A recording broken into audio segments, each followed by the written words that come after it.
नमस्कार सर्वांना, श्री स्वामी समर्थ। आज आपण बघणार आहोत षटतिला एकादशी, पौष महिन्याच्या कृष्ण पक्षातील एकादशी। या वर्षीची येणारी षटतिला एकादशी ही 6 फेब्रुवारीला म्हणजेच मंगळवारी असणार आहे। या एकादशीला अनन्यसाधारण असं एक महत्त्व आहे। ज्याप्रमाणे आपण 12 महिन्यातील वेगवेगळ्या एकादशींचे महत्त्व हे जाणतो, त्याचप्रमाणे या षटतिला एकादशीचं सुद्धा असं महत्त्व आहे। या एकादशीच्या उपवासाने आपल्याला मोक्षप्राप्ती होते असे मान्यता आहे। या दिवशी या एकादशीचे खास असे वैशिष्ट्य म्हणजे या दिवशीच्या पूजेमध्ये आपल्याला तिळाचा वापर हा करायचा आहे। या दिवशी तिळाचे वेगवेगळ्या 6 प्रकारे आपल्याला वापर हा करायचा आहे, म्हणूनच याला षटतिला एकादशी हे नाव पडलेलं आहे। तर आज आपण जाणून घेऊया की कोणत्या वेगवेगळ्या 6 प्रकारे आपण तिळाचा वापर या दिवशी करायचा आहे।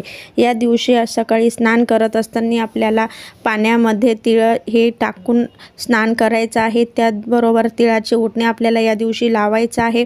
तिळाचे तर्पण हे करायचे आहे। त्याचबरोबर तिळाचे हवनसुद्धा आपल्याला या दिवशी करायचे आहे। आणि या दिवशीच्या उपवासामध्ये आपण तिळाचं सेवन किंवा देवाला तिळाचा पदार्थ हा तयार करून नैवेद्यामध्ये अर्पण करू शकतो। त्याचबरोबर आपल्याला या दिवशी तिळाचे दानसुद्धा या दिवशी करायचे आहे। अशा प्रकारे वेगवेगळ्या 6 प्रकारे आपण तिळाचा वापर या दिवशी करायचा आहे। त्याचनंतर आपल्याला सकाळी आंघोळ झाल्यानंतर स्वच्छ वस्त्र परिधान करून भगवान विष्णूंची पूजाही करायची आहे। त्यानंतर आपल्याला भगवान विष्णूंना या दिवशी पांढरी म्हणजेच पिवळी फुलं किंवा पिवळ्या कलरचा नैवेद्य आपल्याला या दिवशी तयार करून नैवेद्य हा द्यायचा आहे। त्यानंतर पिवळी फळेसुद्धा तुम्ही या दिवशी भगवान विष्णूंना अर्पण करू शकता।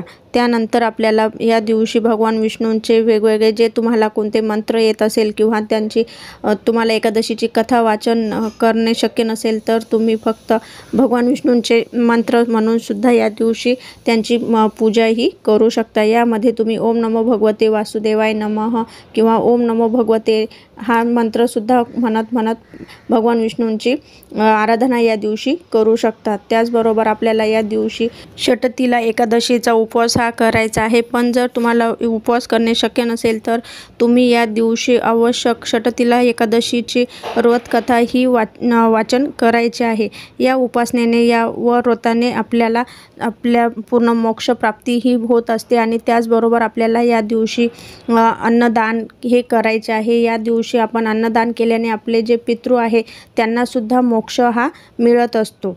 अशा प्रकारे ह्या षटतिला एकादशीचे असे अनन्यसाधारण महत्त्व आहे।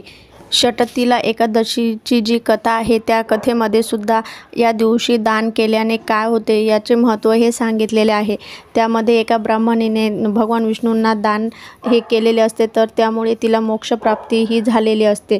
अशी ही षटतिला एकादशीची कथा आहे, ही सुद्धा आपण या दिवशी आवश्यक वाचन करायचे आहे।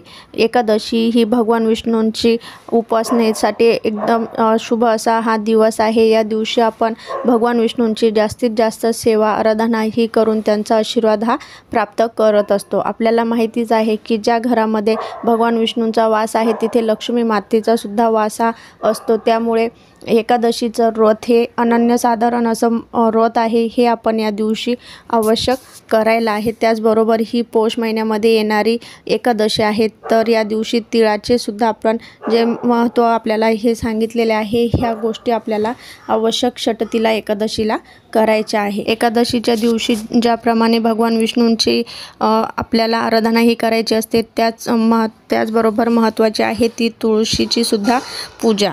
या दिवशी आपल्याला तुळशीला शुद्ध असा गाईच्या तुपाचा दिवा हा लावायचा आहे।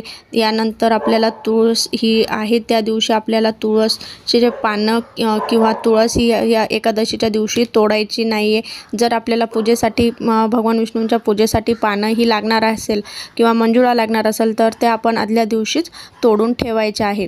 कारण एकादशीच्या दिवशी तुळशीला आपण स्पर्श करत नाही। त्यानंतर आपल्याला एकादशीच्या दिवशी भात खाणे हा टाळायचा आहे। त्याचबरोबर आपण वांगी किंवा घेवड्याच्या शेंगा अशासुद्धा ह्या ज्या भाज्या आहे ह्या एकादशीला खाणे टाळत असतो। यामागे सुद्धा काही अशी शास्त्रीय कारणेही सांगितलेली आहेत। त्याचबरोबर एकादशीच्या दिवशी आपल्याला ब्रह्मचर्याचं पालन हे करायचं आहे। घरामध्ये मांसाहार हा करायचा नाही। जर आपल्याला उपवास करणे शक्य नाही तर आपण अशा छोट्या छोट्या गोष्टीसुद्धा टाळून भगवान विष्णूंची उपासना या दिवशी करू शकतो। अशा प्रकारे ही षटतिला एकादशी 6 फेब्रुवारी म्हणजेच मंगळवारी असणार आहे। तर आपल्याला या दिवशी भगवान विष्णूंची जास्तीत जास्त सेवा ही करायची आहे। त्याचबरोबर तीळ दान करायचे आहे। तिळाचा वापर हा करायचा आहे। या दिवशी आपण हळदी कुंकू करून सुद्धा तीळ हे सुवासिनींना देऊ शकतो। अशा प्रकारे तिळाचे महत्त्व आहे। तर या दिवशी आपण तिळाचा उपयोग आणि तिळाचे दान करून षटतिला एकादशीचे पुण्य हे घेऊ शकतो।